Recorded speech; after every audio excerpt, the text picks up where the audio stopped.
In this video, we are going to be talking about the greatest money-making skill you absolutely have to know. But before we go ahead and get started, make sure to give this video a like, subscribe, and turn on notifications. The answer to the question, to the greatest money-making skill you absolutely need to know is going to be sales. Now, sales can mean a lot of things. You can go to the store and buy a shoe, and that's sales. You can call someone over the phone and sell something for like enterprise software. That's also sales as well. Even if you think about it, e-commerce, that is also sales, right? You're selling something online, you run an ad to a website and somebody buys the product, right? The ability to learn how to sell doesn't even matter what capacity it is, that is going to be the most important, right? For me, I focus specifically on B2B sales, right? So my specialty is that I'm able to talk to another business, understand their problems, and then solve their problems with hopefully my product and service, right? And because I'm providing some sort of value and I could clearly communicate that, and I'm confident when I say it so the other person feels confident in me, well, it makes the sale very easy to happen. Now, if we're talking about, let's say, e-commerce sales, you're selling online where you're not talking to another person. Even though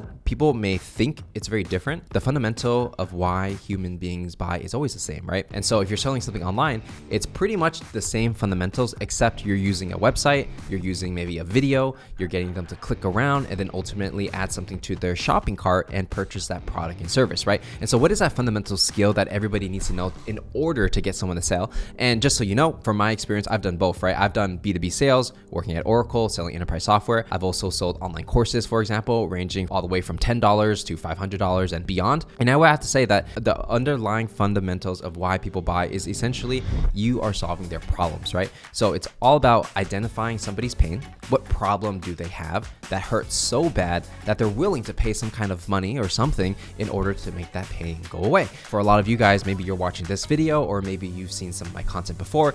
The reason why most people find my videos is because they type in something like cold email, how to cold email, right? They're probably a salesperson or trying to get a sales job. They don't know much about cold emailing. They have a problem and they don't know where to go to solve it. So that's why they go on YouTube, they go on Google, and they start searching for a solution. And so when I make a video, for example, I am basically empathizing with my potential audience, which is you guys, and then I create a solution in this really tight little video, and hopefully it solves your problems and I develop some goodwill, and then maybe someday down the line, one day, maybe we will work together, right? It's the exact same thing if, let's say, you're selling, I don't know, this thermal cup, for example, right? I mean, this cup, it's able to hold temperatures. Basically, it keeps your coffee hot for a longer time than you would in a normal cup, right? So for a person who drinks coffee at home, if they want their coffee hot and every time they put their coffee in a cup, it always cools down, they're angry about it, well, they're gonna be the perfect customer for this product, right? So if you run an ad to that specific person who's looking for that type of solution, it's not too difficult of a sell. For the fundamentals of sales, all you're really doing is solving a problem. But what if your product and service that you are selling supposedly can solve the problem, but just isn't good?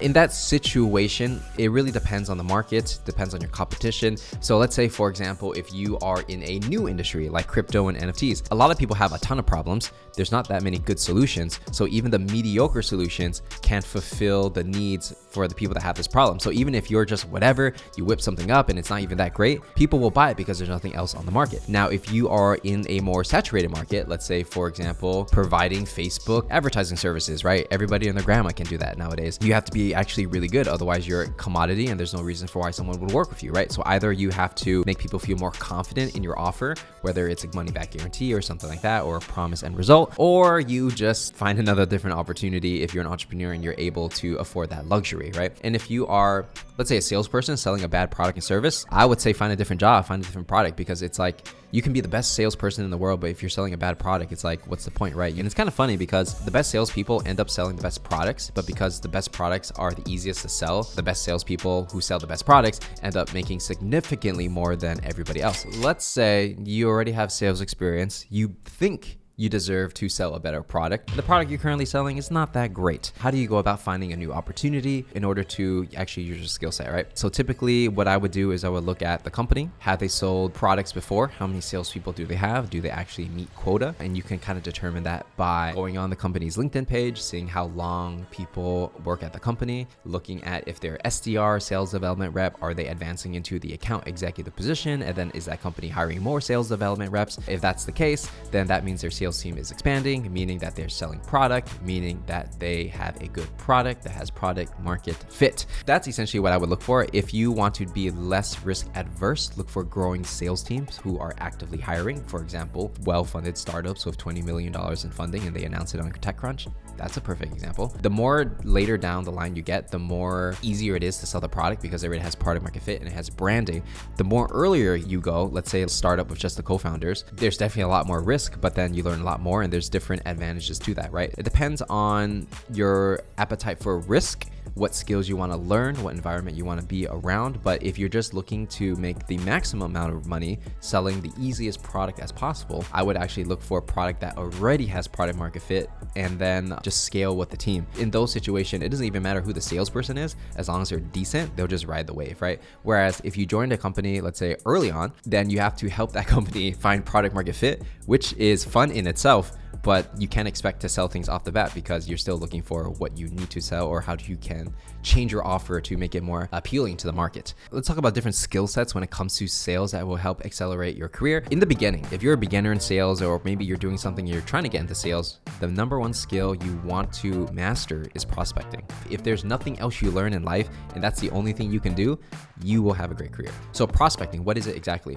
Number one, it's being able to identify who you should be looking for. This is the thing that most people don't understand. They just like throwing darts at a wall, hoping something hits, but actually having a methodology to prospecting, you're able to figure out who should you target. If it doesn't work, why doesn't it work? And then you move to the next set, the next set, the next set. Eventually you're going to figure out who you should actually sell to, right? The other end of prospecting is actually reaching out. What is your method of generating meetings, right? So is it you're cold emailing them, hitting them on LinkedIn? Are you doing content and driving inbound traffic and maybe people like you and they want to schedule a meeting with you to learn more about how you can help them? So many different ways to do lead generation, but for most people, you're gonna have to do outbound because like I'm guessing most salespeople are not content creators. It's a different skill. So if you're doing outbound, it's gonna be cold calling and email and LinkedIn essentially, right? There are other forms you can use like Twitter DMs, for example, Instagram DMs, but like it's really specific towards your particular industry. For me, for example, when people reached out to work with me for the NFT project, it was through Discord DMs and Twitter DMs, never cold email. I don't even check my email when it comes to NFTs. For that specific demographic, I have to be better at Discord and Twitter. Now, if I'm doing B2B software sales, then it's gonna be email. So you always wanna pay attention to what platform you're using, but at the end of the day, it's all the same game. It's just how can I connect with this person?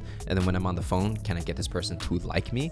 Once they like me, is there a potential for me to solve their problem? And if there is, maybe they will buy something. The final thing we're gonna talk about is what happens after you're able to successfully prospect, meaning you get a meeting with that potential client. The next thing is really to sell, right? And that's why I say it's the most important skill, because you can have a million meetings, but if you're not selling anything, you're not bringing in money, what's the point? So selling essentially is this, getting the other person to like you as a human being. You're just getting the feeling of, I like this guy. I don't know what he's selling. I don't know what he wants, but I like him. Because when you get people to like you, everything else becomes so much easier. The second step is to identify their pains. So it's all about making them feel hurt. Control the conversation in a way where they really speak about all their problems. Kind of like, let's say you have a friend that just broke up with their girlfriend, for example, and they just come to you and they tell you all their problems. She did this, she did that, and it's just like on and on and on and on, right? So human beings are the same, whether it's relationships or business. We love to complain about our problems to someone else, that especially if they're willing to listen to us, open the conversation, make them feel comfortable, let them tell you all their business problems that they're facing, let them tell you about the vendor that they tried in the past that